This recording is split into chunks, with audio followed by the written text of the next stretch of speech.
Let me tell you why the last week has been the worst week of 2020. One, they shut down everything in Zagreb. You can't go outside because of the coronavirus, so no more McDonald's, which... it's just kind of hard, being without it for a little bit. Second, 3 days ago, a 5.4 magnitude earthquake hit Zagreb, about 5 miles away from where we live. That's 9 kilometers. Shit was crazy. I want to say I took it like a man and just woke up and was like, What needs to be done? But I screamed like a bitch. But actually, when I was waking up at 6:30 a.m., for reference, I've never dealt with an earthquake this big. I was in California and I dealt with a smaller one and I still freaked out. This one was literally completely different from what I was expecting. This hit around 6:30 a.m. I was fast asleep. No one gets up at 6:30. When I woke up at 6:30, I immediately jolted up and thought I was in a nightmare. It was a bad dream. I was like, there's no way.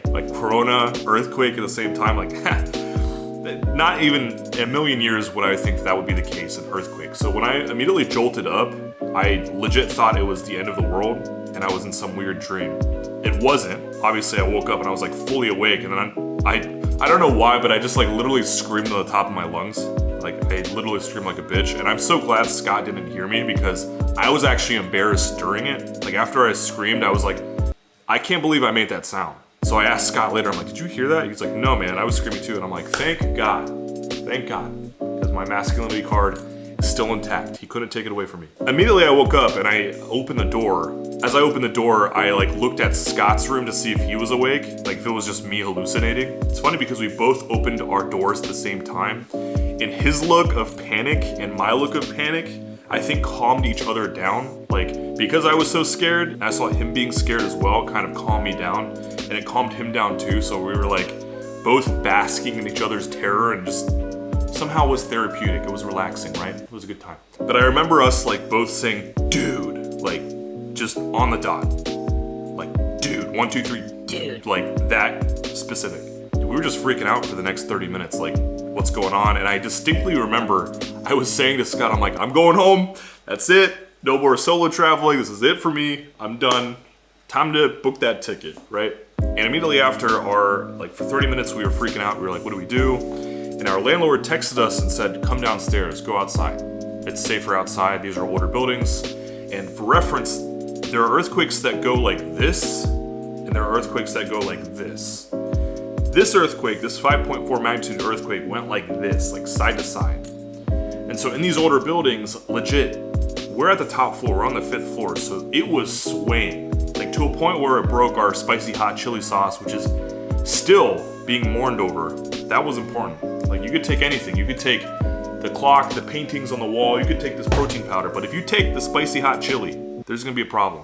We went outside and we were in this little park with the rest of the tenants around the area, and we were just waiting, right? It's safer to be outside. These are older buildings, they might collapse. They're not modernized for earthquake situations. Long story short, it wasn't safe to be inside. So we were waiting outside just to see if aftershocks would happen, because if you've ever been in an earthquake, you know that in the next couple days, aftershocks are pretty common. Aftershocks are smaller earthquakes usually that happen after the main earthquake. So we couldn't anticipate it being a smaller earthquake or a bigger earthquake, so we just wanted to be safe and stay outside in case something else happened. Now the problem with this situation is that the coronavirus is still going on, right? There's 2 options. One, you can stay inside because you don't want to contract the coronavirus, which is going to potentially make you sick, right?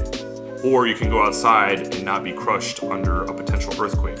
Either way you look at it, there's no right solution. So what the government said in Croatia was everyone should step outside and maintain your distance like you normally would if an earthquake wasn't going on. Now this situation is really bad because there's gonna be more corona cases whether you want to admit it or not, right? There's people outside, they're just congregating in one area, and you're going to have more cases pop up because of this.